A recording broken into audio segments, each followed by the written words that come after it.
Alright guys, welcome to the 9th episode of the Hunter Guide series, and today's episode will be focusing on Bora. But before the video starts, as always, if you enjoy my content and want to support me, consider dropping a like and subscribing to the channel. I'm trying to get 1k subs before the end of April, so thanks a lot for the support and let's get into it. So Bora is a dark type support focused around buffs and debuffs. She's very good and useful in any content. You can pretty much bring her everywhere and she'll be useful, but obviously she performs the best against enemies weak to dark damage. In my opinion, the release of Beast Bike only made her better since they have a really good synergy together. Bora in general has a very good synergy with dark DPSs since she boosts them. I feel like ever since Beast Bike came out, she's really strong. So now onto her kit. Basic attacks, nothing crazy here. Same for the core attack, just airborne. For the first basic skill, she creates an enhancement circle zone for 10 seconds, removes any debuff zone in the area where the skill lands. What enhancement circle does is increase the dark elemental damage by 10% for a team member standing in the enhancement circle, as well as increasing the magic arrow damage of phantom foxes by 20% and changes to penetration attacks. So phantom foxes is her second skill. She summons one and then she summons two more with more dupes. We'll see that later on. And what phantom foxes do is they just do damage. Her support skill applies the charm effect and then removes debuff zones in the area. What charm does, it increases the damage taken by 15% for the enemies. The QT skill, dark damage when the last attack hits, inflicts airborne, and as well puts charm on the enemy. And the ult, just big damage, and whenever the last hit of the combo hits, knocks down the target. Bora's passive is pretty short, so when tracking charms, so the core attack, Tempest, the QT, or Quick Attack Tempest, the support skill, are used. It applies Charm to the target. We've seen that. Charm increases the damage taken by the targets by 15% for 15 seconds. First dupe, the effect of summoning Charm Phantom Foxes change. The Phantom Foxes effect occurs. 3 foxes are summoned. That's what I told you earlier. When you get her first dupe, you get 2 more foxes, right? The damage of each foxes also increased by 50%. Second dupe increases the user's critical hit rate and critical hit damage by 6%. Third dupe, the effect of strengthening charm change can be used up to 2 times, increase the skill range and damage by 40%.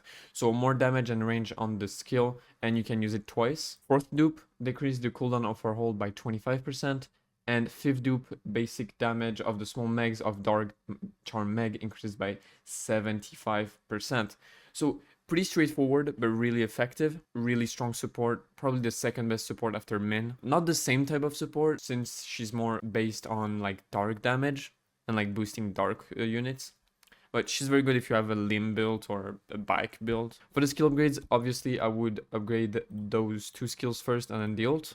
Those are the 3 I would do, and then probably the QT skill. And then onto basic attacks and support skill. Up to you. So for her weapon, her exclusive weapon increases the user's attack by 2.5%. Targets hit by the user's strengthening charm have both the damage they take from critical hits and their chance of receiving critical hit damage increased by 2.5% for 10 seconds. So it's another debuff that makes you crit harder and more often on the enemies, right? So that's pretty cool. If you don't have it, I would suggest the bow for extra critical hit damage. Outside of that, nothing crazy. You could run the book maybe for extra power gauge acquisition rate, but that's about it. Since she's a support, obviously we're gonna run a support set. So destroyer set to help your team get gauge faster, obviously, and then the jewelry set, outstanding connection, to help your team have more attack. Since she's used with bike and limb, both stack over attack, very good. If Bora is the only hunter you have with dupes, you could go with like a crit set for more damage, like if she's your carry, but honestly she shouldn't be. So really, destroyer set, outstanding connection, that's the best thing you could get. Anything else is suboptimal in my opinion, and outside of Min and her, not any hunter used that, so you probably have some pieces laying around too. Like, you're gonna be able to build that pretty easily, honestly. For these substats, obviously you want additional attack percentage, then you want, I don't have any here, but you would want critical hit rate, obviously, since her crit is decent and the damage on her ult are pretty good. So yeah, attack percentage, additional attack, crit hit rate, and then anything else is bonus, I guess. Here you want additional attack, crit hit damage, and attack percentage. I don't have any, yeah, I don't have one here. But yeah, outside of that, nothing mandatory. She doesn't have MP problems. you could run HP maybe for more HP on your supports, but you don't really stay on her when you play her, so yeah.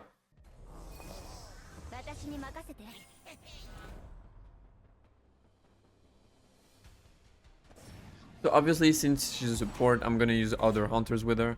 I brought Lim and Bike for obvious reasons. They're dark. She boosts dark damage. So pretty easy. You just put both of your charms, summon the foxes, switch to any of your DPS, and just start to deal damage, right?